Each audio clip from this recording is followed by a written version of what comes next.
Bonjour, bonsoir, selon votre zone géographique. Mesdames, Mesdemoiselles et Messieurs, bienvenue dans votre émission Droit de savoir. Mais surtout, merci d'avoir encore choisi TLR TV. Eh bien, comme vous le savez, le gouvernement congolais vient de prolonger pour la 27e fois d'affilée l'état d'urgence sanitaire, donc la reconduction du couvre-feu. Ajoutez à cela des nouvelles mesures restrictives pour lutter contre la propagation de la pandémie de Covid-19. Parmi ces nouvelles mesures, figure l'obligation vaccinale.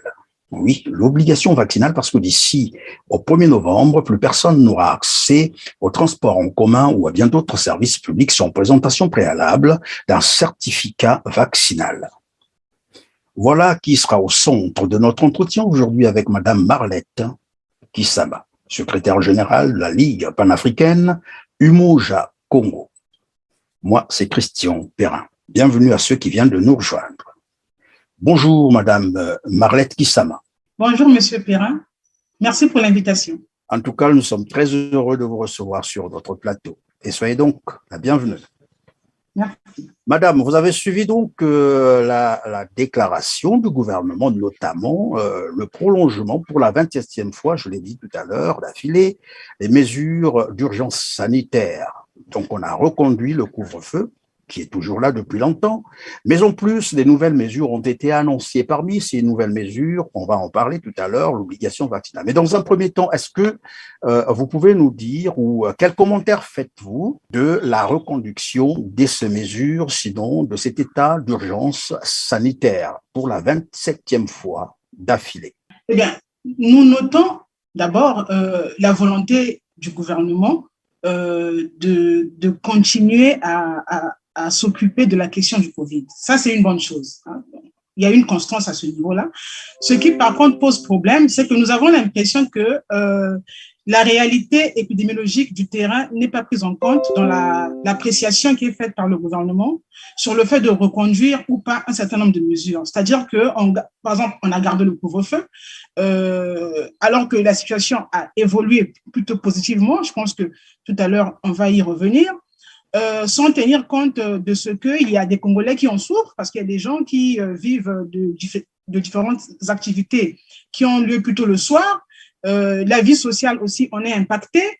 Il n'y a pas une réévaluation qui est faite en tenant compte de la situation des chiffres du terrain. Et ça questionne. On se demande un peu sur la base de quel élément, sur la base de quel facteur le gouvernement a décidé de reconduire ces mesures-là qui ont été prises maintenant il y a plus d'une année.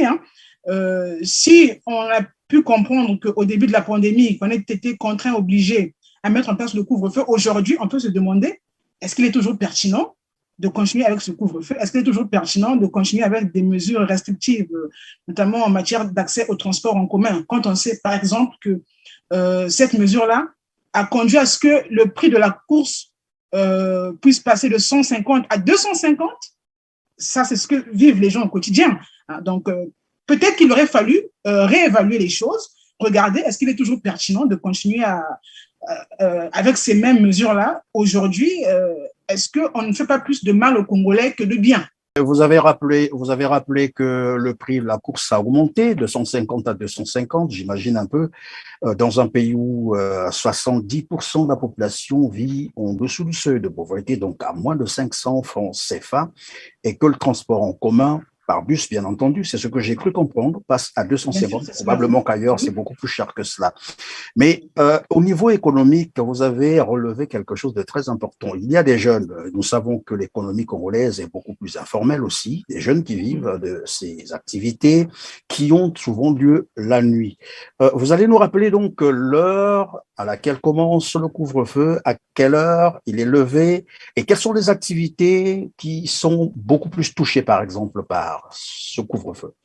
Alors, du lundi au vendredi, c'est de 20h à 5h du matin, et les week-ends, samedi, dimanche, c'est de 23h à 5h du matin. Donc, nous avons des Congolais qui ont des activités, notamment tout ce qui est bar dancing, boîte de nuit, qui ne peuvent pas exercer leur activité de façon optimale. Il y a aussi les transports en commun, notamment les taxis. Il y a des taxis qui font des recettes plus importantes la nuit, qui ne peuvent pas travailler de façon optimale parce que la nuit, ils ne peuvent pas avoir des clients comme c'était le cas auparavant. Il y a tout ce secteur-là, par exemple la restauration aussi, qui est impacté. Toutes ces personnes-là, aujourd'hui, on souffre. Il y a des gens qui ont dû arrêter leur activité parce qu'ils ne s'en sortent plus, parce que le chiffre d'affaires a énormément baissé. Surtout qu'à côté de cela, il n'y a pas de mesures d'accompagnement digne de ce nom comme cela a pu être fait ailleurs.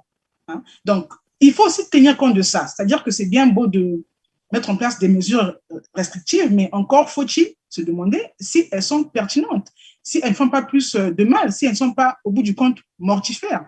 Ailleurs où ça se passe comme ça, où on a eu à fermer des restaurants, il y a des mesures d'accompagnement qui sont mises en place.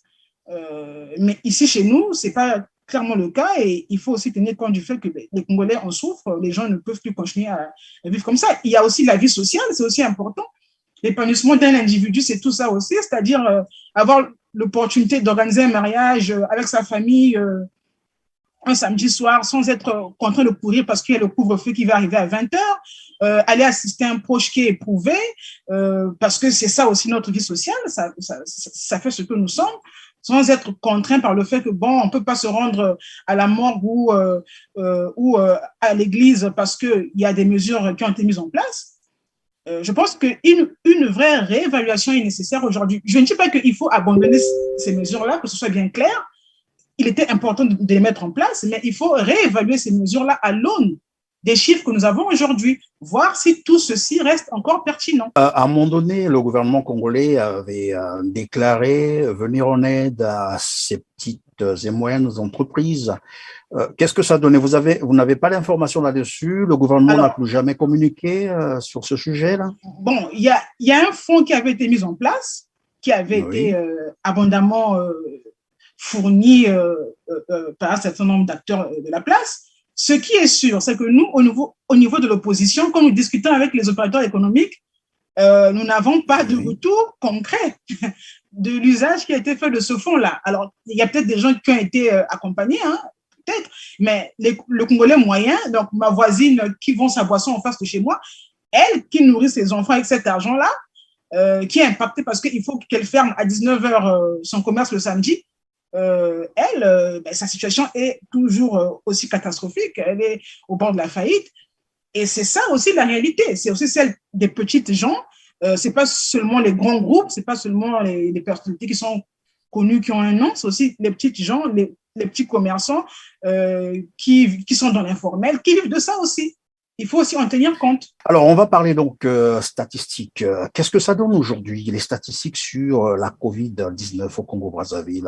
Voici 2 ans. Qu'est-ce que ça donne maintenant là? Si on s'en tient aux chiffres du ministère de la Santé, publiés à la mi-septembre, nous avons à peu près 185 morts de COVID confirmés. Donc, ça nous fait un taux de létalité de 1,3%. La tendance est à la baisse, c'est-à-dire que depuis mars jusqu'à maintenant, là, la tendance à la fois en termes de décès et de contamination est plutôt à la baisse, ce qui est une bonne chose. Sur 100% de Congolais diagnostiqués Covid, 95% sont guéris. Donc, ça veut dire que la prise en charge en termes de traitement est plutôt efficace. Si on prend le cas de Brazzaville et Pointe-Noire, on avait à ce moment-là, donc il y a à la mi-septembre, une dizaine de patients Covid hospitalisés, dont la moitié sous oxygène, et moins de 100 patients suivis à la maison. C'est vrai, il y a des personnes qui sont malades, mais on voit bien que nos chiffres sont plutôt bons comparés à d'autres pays où ce sont des centaines de personnes qui sont malades. La tendance est à la baisse, donc c'est plutôt une bonne chose. Je pense qu'on devrait s'en réjouir. Évidemment, je sais que la vie humaine est sacrée, même quand c'est à mort, c'est triste. Mais au vu de ces statistiques telles que vous venez de le rappeler tout à l'heure, est-ce qu'il était vraiment nécessaire de procéder à une vaccination obligatoire? Je pense qu'il ne faut pas baisser la vigilance. Ça, c'est capital. Et c'est peut-être là où nous sommes d'accord avec le gouvernement. Il faut rester vigilant, surtout que ce virus-là mute beaucoup. Donc, il y a des nouveaux variants qui arrivent, donc il faut rester extrêmement vigilant là-dessus. C'est vrai, aujourd'hui, on peut dire, bon, nous n'avons que 185 morts, par rapport aux autres, c'est pas beaucoup, mais pour peu qu'un variant beaucoup plus virulent nous arrive, si nous baissons la garde, on peut se retrouver comme il y a quelques mois en Italie ou dans d'autres pays où il y a eu carrément l'hécatombe. Donc, restons vigilants. C'est important de continuer à faire la veille, à faire les dépistages, notamment aux frontières, à faire un suivi rigoureux. Et là, peut-être même qu'il faut redoubler d'efforts par rapport à ce qui est fait aujourd'hui. Il est aussi important de vacciner, hein, parce que, évidemment, on l'a vu, hein, si on regarde l'histoire de la médecine, la plupart des pandémies ont été canalisées, maîtrisées grâce à la vaccination, notamment, par exemple, la tuberculose. Aujourd'hui, si on arrive à la maîtriser, même s'il y a des gens encore qui arrivent à la contracter, c'est bien parce que au Congo, les enfants doivent être vaccinés au BCG, donc contre la tuberculose. C'est le cas, par exemple, pour le tétanos. Enfin, il y a comme ça des tas de maladies qui ont pu être maîtrisées. La poliomyélite aussi. Hein. Si aujourd'hui, on a moins de personnes handicapées physiques, c'est bien parce qu'il y a cette obligation vaccinale qui est faite aux parents de vacciner leurs enfants. Donc, c'est une bonne chose pour la science, pour les scientifiques du monde entier qui ont travaillé d'arrache-pied pour mettre sur pied des vaccins contre le Covid.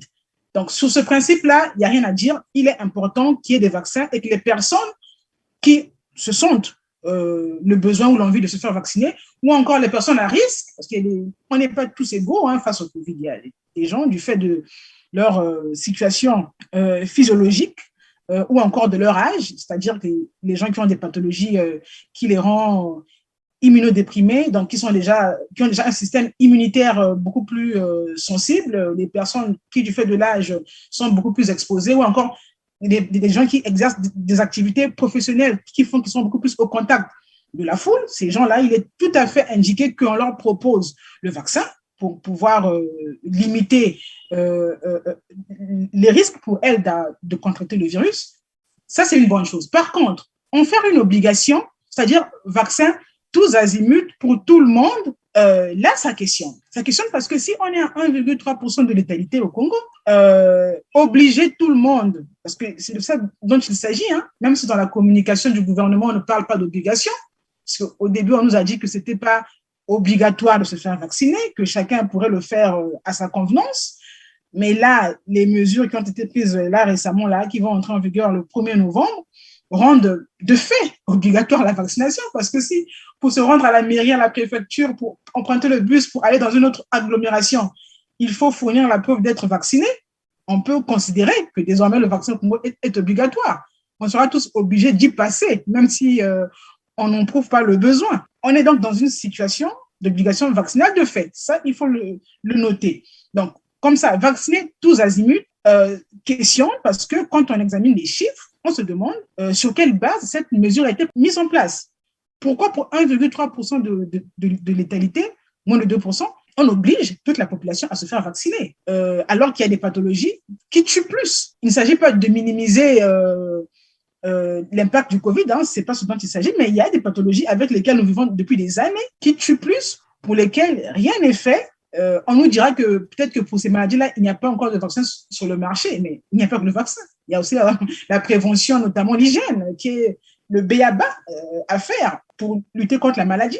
Si on prend par exemple le cas du paludisme, qui est certainement l'une des maladies les plus mortelles au Congo, ben, rien n'est fait par le gouvernement pour enrayer cette maladie, en tout cas pour limiter le paludisme, alors qu'il tue beaucoup plus aujourd'hui que le Covid au Congo. La ville est sale. Pourtant, à ce que je sache, il y avait des mesures comme quoi le traitement du palu serait gratuit au Congo-Brazzaville, notamment pour les enfants de 0 à 15 ans. Je peux vous assurer qu'en tant que mère de famille, mes enfants, comme tous les enfants du Congo, ont de temps en temps le paludisme. Donc, quand je vais avec eux à l'hôpital, ben, je paye. Donc, ce n'est pas gratuit. C'est-à-dire que je paye la consultation, je paye les examens qu'il faut faire, je paye les médicaments. Quand ils ne sont pas à l'hôpital, je vais les payer à la pharmacie et ça coûte extrêmement cher. Quand on n'a pas d'argent, c'est très compliqué. Non, évidemment, hein, cette mesure a peut-être été mise en place, mais dans les faits, elle n'est pas du tout respectée. Donc là encore, on se demande bien comment ça se fait que pour le paludisme qui tue énormément, rien n'est fait, même pas l'hygiène. Brazzaville, Pointe-Noire, pour ne prendre que ces deux grandes villes, sont de plus en plus sales. Là, nous sommes en octobre, là, bientôt. C'est la saison des pluies. Donc, aller dans un marché de Brazzaville, il faut avoir le cœur bien accroché, hein, parce que Non, c'est des conditions de vie insupportables. Et on vit dans la saleté et rien n'est fait pour rendre la ville beaucoup plus propre. Il y a une mesure qui avait été mise en place par le gouvernement passé où on demandait aux Congolais de faire ce qu'on appelle salongo, c'est-à-dire faire le travail en collectivité, nettoyer la ville les samedis, je crois que c'est le premier samedi du mois. Mais je peux vous dire que cette mesure-là s'est transformée en ne pas travailler, c'est-à-dire que les commerces sont fermés jusqu'à 10 heures, personne ne travaille, les boutiques sont fermées parce qu'elle a été pervertie, personne ne la respecte, ce n'est pas du tout appliqué, donc il n'y a pas de changement, en gros, si ce n'est les commerces qui sont fermés à ces heures-là. Nous considérons qu'au-delà du Covid, il y a des maladies qui sont là, qui tuent plus, sur lesquelles le gouvernement devrait aussi s'engager de façon sérieuse, c'est-à-dire qu'au-delà des effets d'annonce, de façon sérieuse. Il y a des petites choses qu'on peut faire. Évidemment, on va nous dire que le pays est en crise, on n'a pas d'argent, d'accord? Mais il y a des choses qu'on peut faire, notamment l'hygiène, curer les caniveaux. Enfin, ça, c'est quand même à notre portée. Éviter qu'il y ait des mares d'eau par-ci, par-là. C'est à notre portée. Si on le faisait, je suis sûre que les chiffres du paludisme s'en ressentiraient. Et je peux aussi prendre l'exemple de la tuberculose, de la fièvre typhoïde, du VIH-Sida, il y a de la fièvre jaune, la méningite, qui tue les Congolais jour après jour. Surtout que, peut-être qu'on y viendra plus tard, surtout que le plateau technique aussi ne répond pas. Le prix des médicaments est de plus en plus insupportable. Donc, tout ça fait que c'est compliqué. Madame, vous avez parlé du plateau technique. Vous faites allusion à quel hôpital, ça? Tous les hôpitaux congolais ne sont pas équipés comme il faut. Si nous prenons le plus grand hôpital, le CHU, c'est tout un scandale. Aujourd'hui, le CHU est en état ne fonctionne quasiment pas.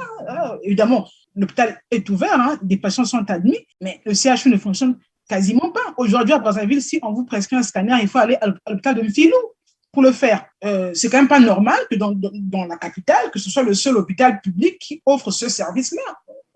Donc, pour faire un diagnostic, il faut attendre que le scanner soit fait à Mfilou, qu'on vous envoie les résultats. Mais c'est pas étonnant que les gens meurent comme ça. L'infrastructure de santé, que ce soit les CSI, donc les centres de quartier, ou les grands hôpitaux ne sont pas à la hauteur. Il n'y a pas de médicaments, il n'y a pas de matériel, il n'y a pas de personnel de santé compétent. Là, je parle de Brazzaville, qui est plutôt bien loti comparativement à d'autres localités. Quand vous allez à l'intérieur du pays, c'est encore beaucoup plus compliqué. C'est plus compliqué. Il y a même des localités où il n'y a pas d'hôpitaux du tout. On nous avait annoncé la construction de 12 hôpitaux universitaires dans chaque département. Jusqu'aujourd'hui, aucun d'entre eux n'a vu le jour, n'a ouvert. Alors, on se demande bien ce qui se passe. Donc, face à tout ça, évidemment, hein, c'est bien de s'intéresser au Covid, mais il ne faudrait pas que le Covid soit l'arbre qui cache la forêt, que ça nous fasse oublier les réalités qu'on vivait avant Covid et qu'on vit pendant Covid, et que si on y prend garde, qu'on va encore vivre après Covid. Ça, c'est aussi important. Oui, c'est important, madame. Alors, je vais revenir sur notre sujet principal. Nous parlons donc de la vaccination obligatoire. Dans tous les cas, c'est cela. Même si les termes ne sont pas les mêmes, mais c'est un jeu de mots. Nous savons que dans le code de Nuremberg, il est exigé que l'intéressé donne ou soit consentant, comme on le dit, et qu'il soit aussi informé, renseigné sur la nature du produit à inoculer ou à prendre. La question est de savoir si le gouvernement congolais communique sur la nature, l'origine et pourquoi pas les différents contrats qu'il a avec ces laboratoires. Est-ce que le gouvernement communique sur la nature des vaccins, sur l'origine des vaccins, pour qu'au moins les gens sachent de quoi s'agit-il? Le gouvernement s'est ému, en tout cas les autorités sanitaires se sont émues de ce que les Congolais ne se bousculaient pas pour aller se faire vacciner. C'est-à-dire que depuis que nous avons reçu les premiers lots de vaccins, les gens ne se bousculent pas pour se faire vacciner. Comment voulez-vous que les gens aillent se faire vacciner s'ils n'en sentent pas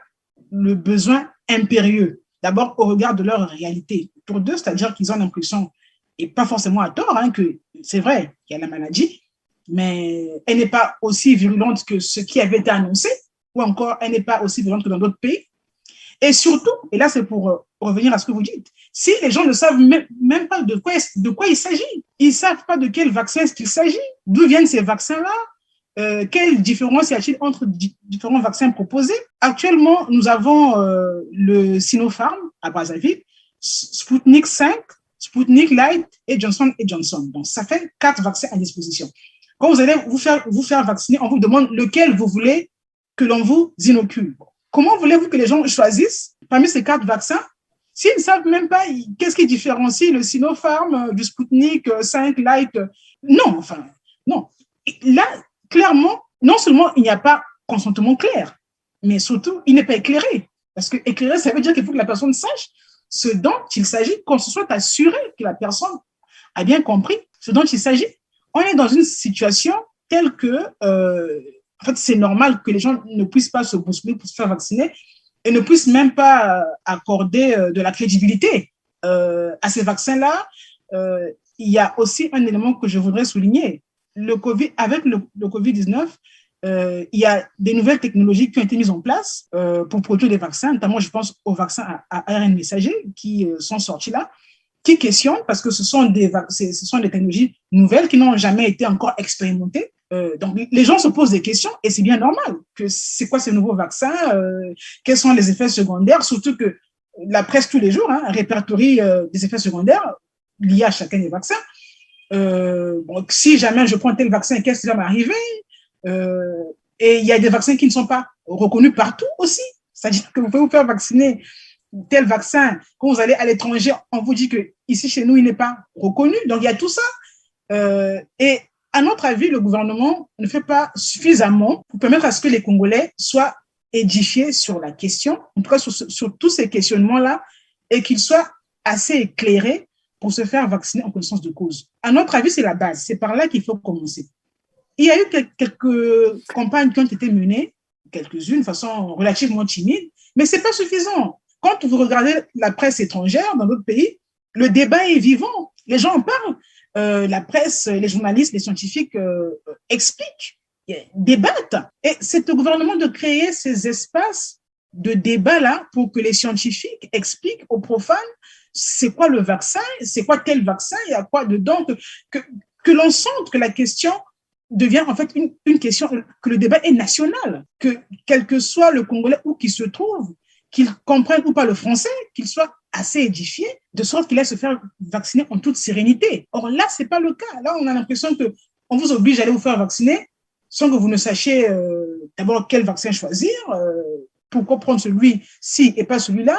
Surtout, comme vous l'avez dit, généralement, et la plupart des vaccins que vous venez de citer, c'est des vaccins qui, finalement, une fois vaccinés, et si vous voulez sortir du Congo, ces vaccins ne sont pas reconnus ailleurs. Mais bref, c'est une parenthèse. Mais ma question est de savoir, est-ce que, mais vous avez déjà dit que le gouvernement ne communique pas assez, sinon, je voulais savoir qui assume les responsabilités, par exemple, en cas d'effets secondaires. Qui assume la responsabilité? Est-ce que c'est le gouvernement congolais ou ce sont ces laboratoires russes ou chinois qui ont, je ne sais pas si c'est un don ou bien c'est des vaccins achetés. Là aussi, on n'a pas vraiment l'information. Nous avons reçu des lots de vaccins par don. Alors, est-ce qu'il y en a que nous avons achetés? Là, ce n'est pas très, très clair. En cas d'effet secondaire, en principe, c'est la prise en charge sanitaire est faite par le gouvernement, donc par le biais du ministère de la Santé. Est-ce que dans les accords qui lient notre gouvernement, notre pays à ces laboratoires-là, il y a des clauses de financement de ces prises en charge-là? Ce n'est pas clair non plus. Il y a beaucoup de zones d'ombre quand même autour de ces questions-là. Il y a des éléments qui questionnent et pour lesquels on voudrait bien savoir ce qu'il en est exactement. Est-ce que tout ceci est répertorié? C'est-à-dire que si quelqu'un prend tel vaccin à Brazzaville avec effet secondaire, est-ce que ces éléments-là sont renvoyés auprès du laboratoire pour qu'ils en tiennent compte dans les productions prochaines? Dans le processus, aussi, voilà. Ce n'est pas très, très, très clair non plus.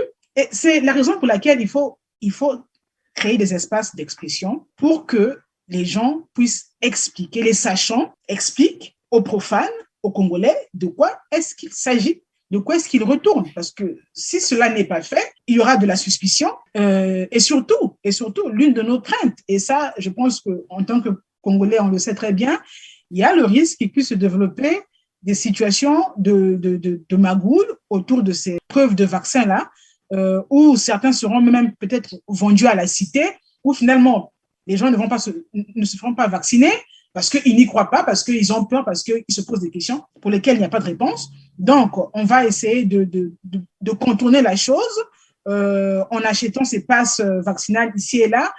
Ça va arriver fatalement. Ça s'est passé comme ça pour le port du masque obligatoire. Ça s'est passé comme ça pour les mesures barrières. Aujourd'hui, il est interdit, en tout cas, parmi les mesures qui ont été prises par le gouvernement, interdiction a été faite de célébrer les messes de requiem pour les défunts, évidemment pour limiter la propagation de cette pathologie. Mais il y a des gens qui font des messes pour leurs défunts, ça existe. À Brazzaville, il y a des églises qui, de temps à autre, célèbrent ces messes-là. Et on se demande comment font ces personnes-là pour faire célébrer les messes de leurs défunts et pas les autres. Donc, on a du coup des situations d'injustice où des Congolais qui ont de l'argent peuvent faire certaines choses parce qu'ils ont de l'argent et ceux qui n'en ont pas ne peuvent pas le faire. C'est pas possible. Aujourd'hui, c'est pareil. Hein. Le port du masque, dans la ville, les gens mettent leur masque au montant parce que, bon, voilà, la chose a été dévoyée. Plus personne ne porte le masque comme il faut parce que la chose a été dévoyée. Donc, c'est aussi la crainte que nous avons par rapport à ces documents-là, ces passes vaccinales-là, où si les gens ne sont pas convaincus par l'importance de se faire vacciner, ils vont se retrouver à les acheter au marché noir, à les monnayer et au bout du compte, on sera passé à côté de la vaccination qui est importante pour favoriser des comportements que nous décrions tous. Nous allons vers la fin de notre émission.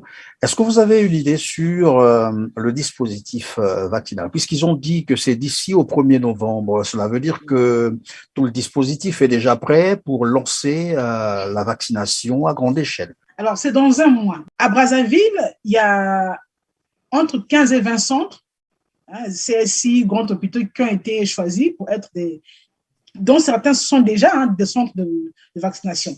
C'est aussi le cas à Pointe-Noire. Dans d'autres villes, c'est beaucoup plus flou. C'est beaucoup plus flou. On nous dit par exemple qu'à Makwa, on a commencé la vaccination, mais où, comment, c'est pas clair. Et même à Brazzaville, même si il y a 20 centres, à notre avis, c'est pas suffisant. C'est-à-dire que si dans un mois, il faut être vacciné obligatoirement, le risque que l'on court, c'est qu'il y ait cohue, en fait. Que les gens puissent se précipiter parce qu'ils n'ont pas le choix, il faut être vacciné rapidement. Dans d'autres pays, les pays que nous prenons en exemple, parfois à tort, par mimétisme, des centres ont été créés un peu partout, de sorte qu'il n'y ait pas forte affluence, de sorte qu'il n'y ait pas de cohue et que les gens puissent se faire vacciner facilement. Ici, ce n'est pas le cas. Ici, très clairement, ce n'est pas le cas. Même la communication publique n'a pas encore vraiment démarré. Par exemple, dans les quartiers, habituellement, quand il y a des campagnes comme ça de vaccination qui se font, les gens passent avec des mégaphones pour demander à aller à tel endroit. Pour l'instant, en tout cas, de là où moi je me trouve, ce n'est pas encore le cas. Donc, dans un mois, il faut que tout le pays soit vacciné. Très clairement, je pense qu'on n'est pas prêt. On n'est pas prêt. Il y a aussi des questions d'ordre logistique qu'il faut se poser. Ces vaccins-là, il faut les transporter dans des conditions bien particulières, respect de chaîne de froid. Là, les pluies ont commencé. Une bonne partie de notre pays n'est pas bien desservie. Les routes ne sont pas bonnes. Est-ce que dans le moindre recoin du pays, les gens auront accès à la vaccination en temps voulu et des vaccins bien conservés? On se pose des questions. On se pose les questions. C'est aussi, je crois, la fin de notre émission aujourd'hui. Avant que vous ayez une dernière préoccupation, donc la question n'a pas été posée, c'est l'occasion. Vous avez quelques secondes pour cela. Notre préoccupation, c'est bien évidemment la santé des Congolais, parce que, en fait, notre souci, c'est que nous avons l'impression que le gouvernement ne prend pas assez la mesure de la catastrophe que le pays traverse, notamment en matière de santé. Nous sommes en situation de catastrophe. Il faudrait que les pouvoirs publics puissent se ressaisir. Nous sommes tous concernés. Il y a des gens qui ont de l'argent, qui se disent, bon, moi j'ai de l'argent, je veux me faire soigner en France. Mais en cas d'urgence, on se retrouve tous au CHU. Donc, peut-être qu'il faut examiner cette affaire-là avec beaucoup plus de sérieux. Éviter les effets d'annonce parce que ça ne grandit personne et ça ne profite à personne. il faut prendre des mesures concrètes avec sérieux.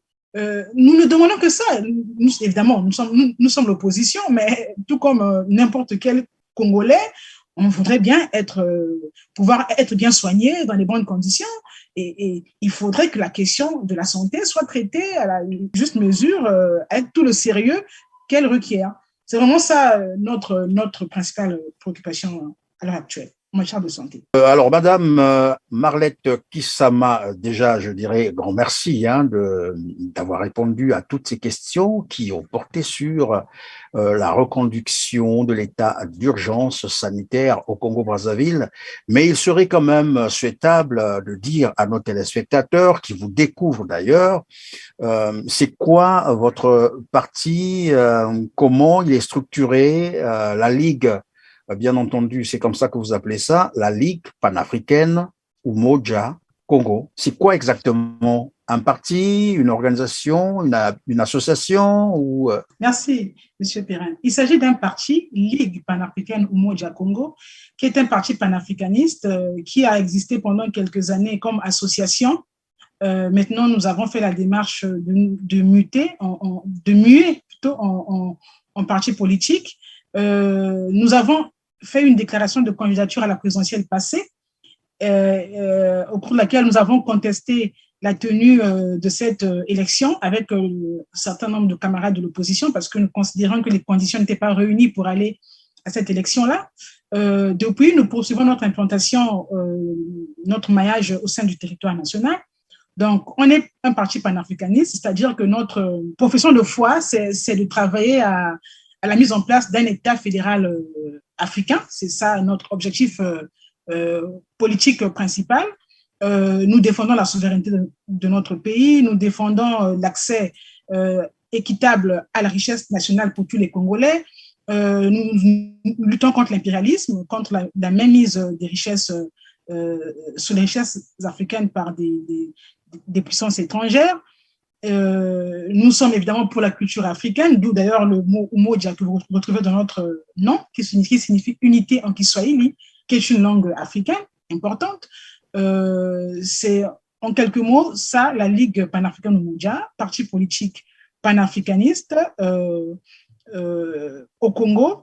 Nous sommes aussi présents, en tout cas, il y a d'autres camarades panafricanistes comme nous, qui sont aussi présents dans d'autres territoires africains où également ils font le même travail que nous, c'est-à-dire la sensibilisation, le travail de mobilisation politique sur le terrain pour vulgariser les idéaux panafricanistes, lutter contre l'impérialisme, travailler à la souveraineté, à la liberté, assainir le climat politique national, comme ce que nous faisons ici, de sorte que les Africains puissent être heureux chez eux et épanouis, qu'il n'ait pas besoin forcément de s'exiler pour connaître le bonheur à l'étranger. En tout cas, tout le plaisir a été pour moi de vous avoir reçu sur notre plateau. Nous vous disons donc merci d'avoir répondu à nos questions, mais surtout d'avoir disposé du temps pour nos téléspectateurs et surtout pour les Congolais. À vous, chers téléspectateurs, merci de vous avoir encore compté parmi nous aujourd'hui. Restez toujours branchés sur votre canal d'information KELER TV, mais surtout, n'oubliez jamais, je dis bien jamais, de partager nos émissions, de liker pour évidemment promouvoir ce travail de la liberté d'expression. Je vous retrouve très prochainement, mais d'ici là, portez-vous bien. Merci.